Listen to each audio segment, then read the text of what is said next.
யுவராணி பாரு போன் எவ்வளவு பழசாடிச்சுன்னு வாங்கி 1 வருஷம் ஆகுது.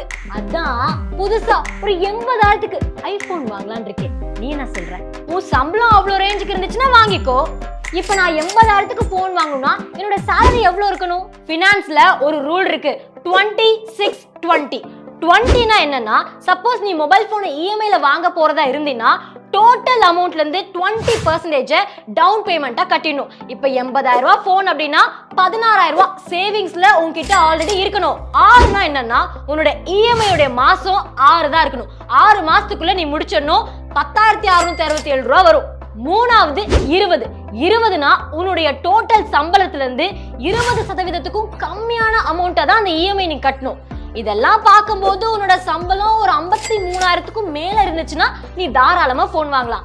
அது சரி, உன் சம்பளம் எவ்வளவு? என்னுடைய சேலரி 15,000.